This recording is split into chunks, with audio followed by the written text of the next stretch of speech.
Olá pessoal, tudo bem? Sejam muito bem-vindos para o segundo vídeo da nossa série sobre o tarô e a jornada do herói.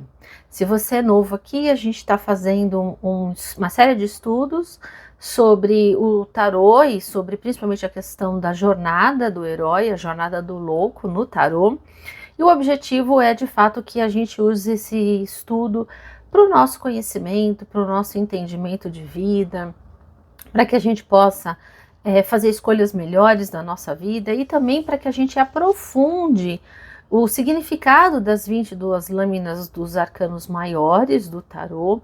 Então, se você quer acompanhar essa trajetória de vida, esses estudos, você pode assinar o canal, deixar a sua curtida, compartilhar com algum outro colega seu que gosta de tarô, que pelo menos quer conhecer. Tem muitas pessoas que são curiosas, né? Ou até mesmo são autodidatas no tarô e querem entender um pouco melhor aí sobre essa questão da construção de vida. O objetivo com esses estudos é que a gente possa no futuro entender aqui a nossa trajetória de vida, né? Para a gente compreender melhor o que a gente está fazendo aqui nesse plano, nesse planeta, né? E eu resolvi iniciar esse estudo exatamente porque, como a gente inicia aí um ano astrológico, cujo planeta é Saturno, que é um planeta que traz maturidade para nós, achei que era de grande contribuição trazer para as pessoas exatamente esse estudo. Breve, mas que você possa minimamente compreender um pouco melhor sobre você e a sua trajetória. Bom, então, nesse segundo vídeo, né, a gente vai falar um pouco sobre este personagem, o louco, né, que é o nosso protagonista da nossa história. O louco no tarô, ele é o arcano sem número, a gente vai ver isso principalmente no tarô de Marsella. Aqui no Rider-Waite, tá vendo? Ele é o arcano 0, para representar exatamente essa versatilidade do louco. Se a gente fosse fazer uma correspondência, o louco seria o coringa, né? Do nosso tarô, do nosso baralho. E por falar em Coringa, se você não viu, vale super a pena assistir o filme Coringa, né? Ou fazendo uma leitura daquele filme à luz do tarô, nós conseguimos compreender que o Coringa se torna a pessoa, né? O anti-herói lá do Batman, ele se torna aquela pessoa por uma série de motivos, né? Há uma questão emocional dele, a dependência química, mas há também uma construção social que fez com que o Coringa se tornasse o Coringa. E tem um momento num dos filmes do Batman em que o próprio Batman se depara com o Coringa e ele fala né, o Coringa fala pro Batman: eu existo e a minha existência justifica a sua existência, né? Ou seja, o Batman só precisa existir porque existe o Coringa. Isso significa que para que nós precisamos de um herói? Precisamos de um herói porque há um anti-herói. Isso é muito, essa construção, a gente vai ver isso muito dentro da religião, né? Para que a gente precisa de um salvador? Nós precisamos de um salvador porque é ele que combate o mal. Essa dualidade entre o bem e o mal, essa guerra santa é o que justifica a presença de algumas religiões no planeta, né? A gente vai ver isso em vários livros, em vários estudiosos. O próprio Mircea Eliade vai falar sobre isso em alguns dos seus livros. Mas no tarô, o herói é chamado de louco. E quando a gente pensa em louco, a gente vai logo imaginar aquela pessoa irreverente, né? Por isso que eu falei logo do Coringa, aquela pessoa irreverente que usa fantasias, e ele mostra exatamente isso, né? Essa irreverência dele com uma roupa toda colorida, meio rasgada, uma pessoa meio isolada do mundo, né? Aqui na beira de um precipício, a gente fala assim, né? É uma pessoa louca para estar aqui na beira de um precipício. Em algumas ilustrações de outros baralhos, a gente vai ver exatamente ele às vezes ali olhando para toda a cidade, mas isolado, um pouco quieto.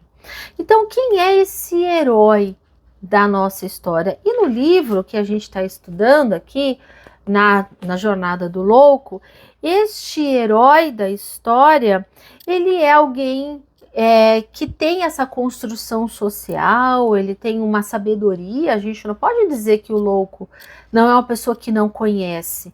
E volto a falar lá do filme do Coringa, porque no filme a gente percebe que às vezes ele conhece mais das pessoas do que elas próprias, né? Então, ele vai falar exatamente sobre isso, que o herói, ele é alguém que se separa de todo o restante. Existe uma qualidade no herói, que a gente vai ver isso muito em alguns líderes, principalmente líderes não só religiosos, líderes políticos, esportistas, que é uma palavra chamada carisma.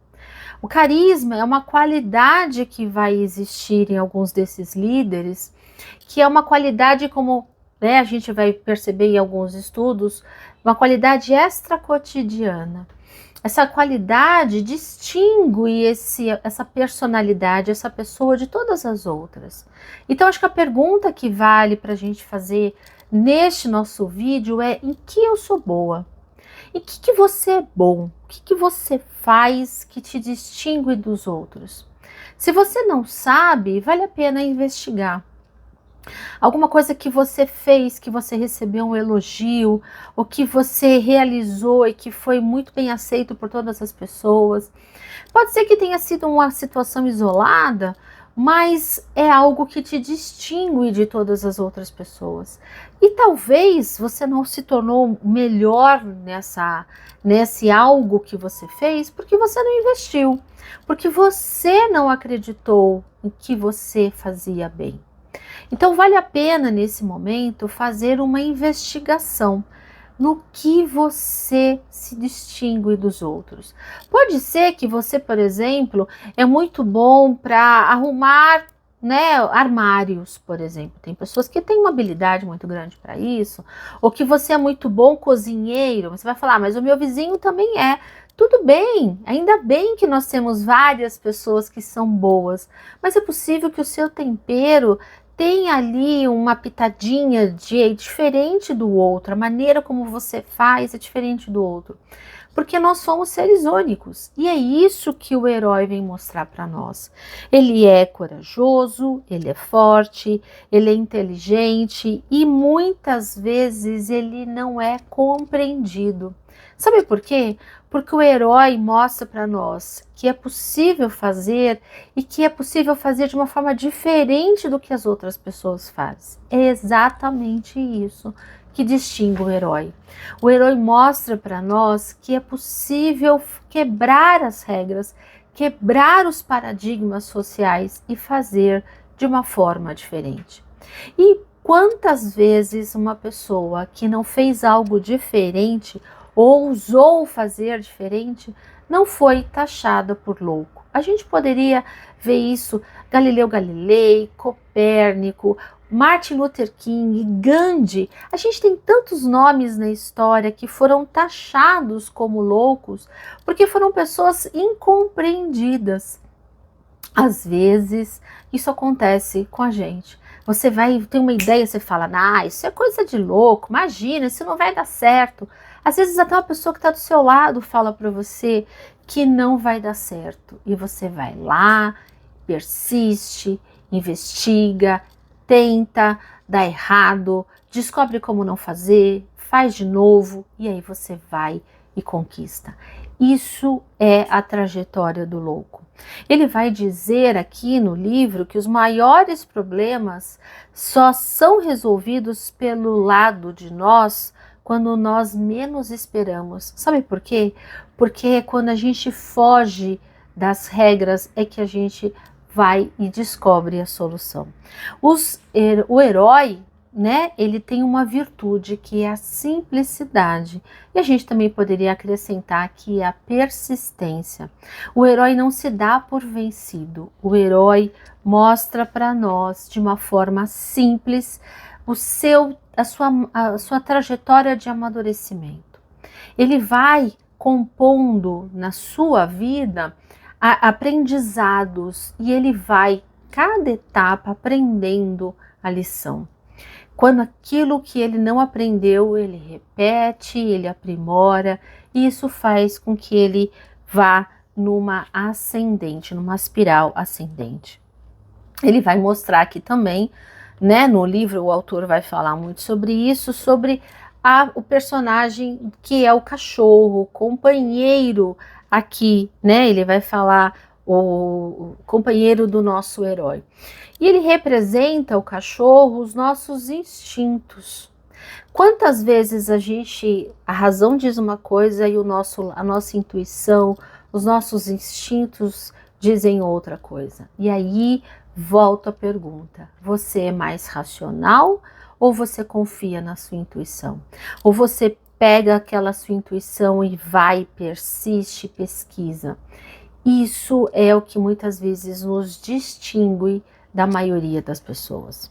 O herói está tão focado em seguir com a sua missão que ele não se importa se ele está na beira do precipício, se ele está na montanha, ele não se preocupa em agradar as pessoas. O que ele mais se preocupa verdadeiramente é adquirir habilidades e capacidades que farão dele o melhor. Só que para enfrentar essas batalhas que são diárias, a gente não precisa de muita coisa. A gente precisa verdadeiramente acreditar que a gente consegue. Muitas vezes as pessoas me procuram nas consultas para saber se elas estão no caminho certo. Eu não sei se eu mudo de emprego, se eu mudo de área, eu estou numa transição de carreira, será que vai dar certo? As pessoas têm muitas dúvidas nesse sentido e muitas vezes as pessoas perguntam nas consultas se elas estão no caminho certo. E eu mostro para elas o gráfico, né? E falo assim, olha, a vida nossa, ela nunca é linear, né? A vida da gente, ela é uma construção.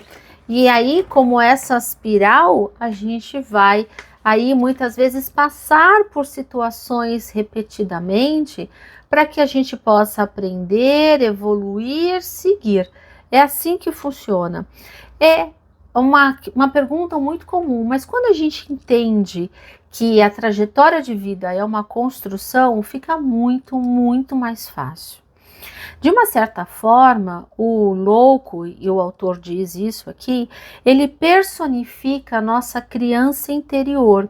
E sabemos que as crianças sempre gostam de provar coisas novas e de trilhar caminhos inusitados, às vezes de uma forma lúdica, brincando. No entanto, quanto mais nós amadurecemos, mais nós tendemos a nos apegar a novas ideias e às vezes a reafirmar algumas opiniões. Mas na verdade, o que o louco mostra é que a gente precisa soltar, a gente precisa entender que a gente leva da vida somente aquilo que a gente aprendeu. A gente não vai levar as nossas vestes, os nossos livros, mas a gente vai levar o que aquelas vestes nos proporcionaram, o que esses livros nos abriram de visão. É isso o que essa trajetória, esse livro mostra. Né? O nosso estudo do trajetória do louco. Nós nos apegamos demais às nossas imagens e julgamentos, porque os conhecemos e nos parecem seguros. E isso a gente vai percebendo que quando a gente é muito jovem, a gente é muito apegado. Mas quanto mais a gente vai avançando na nossa trajetória de vida, mais desapegado nós vamos ficando. E a gente vai ver isso lá na frente, né, na carta da morte, depois na carta da torre, a gente vai percebendo o desapego do nosso herói até que depois ele passa lá pela estrela, pela lua, pelo sol e até chegando à conquista do mundo, né? O desapego vai acontecendo, mas ele consegue desapegar exatamente porque ele aprendeu as questões que ele tinha que aprender na nossa vida. O que que essa carta traz para a gente? O que ela traz de marcos para nós? Eu vejo que ao longo da história, né, algumas pessoas passaram por uma fase 22 que foi muito importante. Por exemplo, Einstein passou 6 vezes pelo arcano do louco. A gente vai perceber, por exemplo, Nelson Mandela também aconteceu algo semelhante, inclusive o que eu coloquei aqui no gráfico. Ou seja, são nomes, e eu poderia citar uma série de outros, são nomes na história que precisaram ousar, mostrando pra gente que é possível fazer as coisas de uma forma diferente, né? E é exatamente isso. Então, o louco, ele traz para nós essa ousadia, quando a gente passa pelo arcano 22, né? Essa ousadia de fazer diferente. Mas a gente só vai conseguir descobrir isso se a gente sabe quais são os nossos talentos e o que está na nossa intuição. Acho que essa é a pergunta-chave que vale a pena a gente se fazer nesse momento do arcano 22, né? Os desafios que a gente tem aqui é tentar fazer as coisas de uma maneira diferente, ousar fazer diferente do que a gente sempre fez na nossa vida. O objetivo do louco é a desenvolver a alegria de viver, juntar experiências de uma forma mais lúdica, mais leve, mais solta, mas existe também um risco que é de não concluir as coisas ou de não levar as coisas tão a sério. Mas se você está fazendo esse estudo e está nessa segunda aula, eu tenho certeza que você vai continuar aí conosco nessa nossa trajetória de estudos do tarô e a jornada do louco. Eu espero que você esteja gostando, deixe o seu comentário, deixe o seu like, se inscreva no canal e aproveita para compartilhar aí com outros amigos, com outras pessoas que você gostaria que soubesse também dessa história, tá? Um beijo grande para você, gratidão e até o nosso próximo estudo. Tchau!